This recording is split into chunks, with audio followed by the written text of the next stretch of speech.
నేను ఎప్పుడు ఫోన్ చేసినా చాలా స్వీట్ గా, చాలా మర్యాదగా, చాలా ఆప్యాయకంగా అన్న మీరు ఎప్పుడు వస్తే అప్పుడు రాండి అని చెప్పేసి చాలా ఎట్లా అంటే ఒక ఇంట్లో పర్సన్ లెక్క రిసీవ్ చేసుకునే వ్యక్తి. నేను అనుకున్నాను ఇంత జాలీగా ఇంత ఫ్రెండ్లీగా కూడా ఉండే నాయకులు ఉంటారా అనిపించింది అన్నగారు వాయిస్ విన్న తర్వాత. ఈ రోజు నేను జగిత్యాల జిల్లా కాంగ్రెస్ పార్టీ అధ్యక్షులు గాజంగి నందయ్య గారిని ఈ రోజు నేను ఇంటర్వ్యూ చేస్తున్నాను.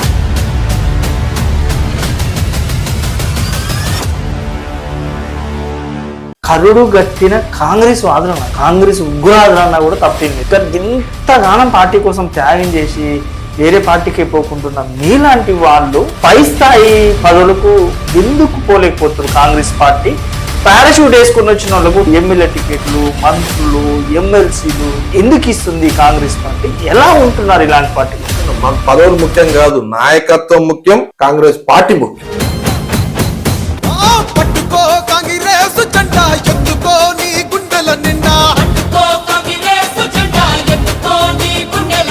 కాంగ్రెస్ పార్టీ కార్యకర్తలమో తీవ్రవాదులుగా ఉన్నాం. నక్సలైట్ కాలం నార్చంది కూడా కాంగ్రెస్ పార్టీలో ఉండి కాంగ్రెస్ పార్టీ సేవ చేసుకుంటూ వస్తుంది. అంత కాంగ్రెస్ పార్టీ అంటే అంత పిచ్చున్న, అంత ప్రాణం పెట్టిన జీవన్ రెడ్డి గారు అసలు బీఆర్ఎస్ పార్టీలోకి ఎందుకు పోవాల్సి వచ్చింది? ఎందుకు కాంగ్రెస్ పార్టీని వీడాల్సి వచ్చింది? పార్టీ మారుతాననుకో నేను ఎక్స్పెక్ట్ చేయలేదు. బాధపడుతున్నట్టున్న తప్ప సంతోషంగానే పార్టీ మారుతున్నట్టు మాత్రం ఏనాడు కనబడలేదు. సంజయ్ గారు కాంగ్రెస్ పార్టీలోకి రావడం కొంతమంది సీనియర్ కాంగ్రెస్ నాయకులకు ఇష్టం లేదు. జగిత్యాల్లో జీవన్ రెడ్డి గారు కూడా 1983లో టీడీపీ, వారు కూడా కాంగ్రెస్ కు వచ్చిన వాళ్ళే కదా. రేవంత్ రెడ్డి కాంగ్రెస్ పార్టీ ఒక కంపెనీ లెక్క నడుపుతుండు. తెలంగాణలో రేవంత్ కాంగ్రెస్ నడుస్తుంది, అసలైన కాంగ్రెస్ నడవట్లేదు. వెంటిలేటర్ మీద పడిపోయింది కాంగ్రెస్ పార్టీ తెలంగాణ రాష్ట్రంలో. రేవంత్ రెడ్డి అని ఆక్సిజన్ ఎక్కించి నడిపించు.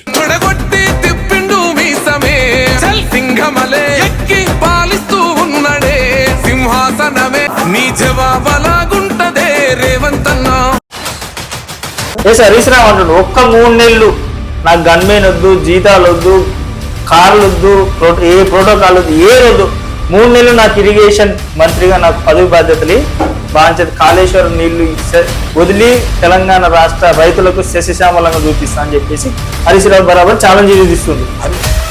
నోరుంది నీకు, భగవంతుడు వాయిస్ ఇచ్చిండు, ఎట్లా మాట్లాడతాడు? ఆనాడు అగ్గిపుల్ల దొరకలేదా మీకు? అగ్గిపుల్ల దొరికితే కథ అవుతుండే కదా. మరి ఆడదాకా పెట్రోల్ పోసుకొని, గ్యాస్ పోసుకొని, అగ్గిపుల్ల లేకుండా మీరు డ్రామాలు ఏంది?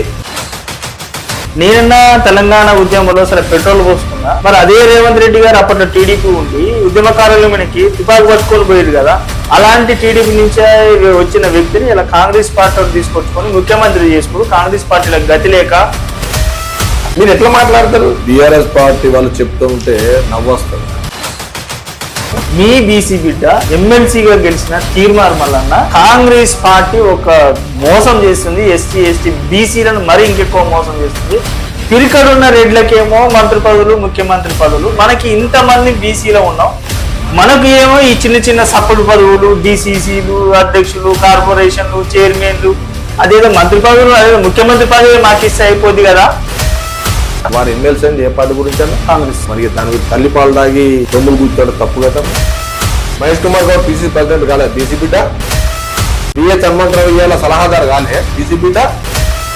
ఎమ్మెల్సీకి వెళ్ళకపోతే పార్టీ గెలవలేదా? అది ఎమ్మెల్సీ టికెట్ ఇచ్చినప్పుడు నాకెందుకు మీరు చెత్త పార్టీ కాంగ్రెస్ నాకు వద్దని మీరు ఎందుకనలే? అసలు సన్నబియ్యం ఇస్తున్నది సెంట్రల్ గవర్నమెంట్, బీజేపీ పార్టీ అని చెప్పేసి వాళ్ళు చెప్తారు. ఎన్ని నేషనల్ కార్స్, ఎన్ని స్టేట్స్ కార్స్ అని ఆ మాత్రం కూడా ఇంగిత లేకుండా పెద్ద పెద్ద మాటలు మాట్లాడుతుంటే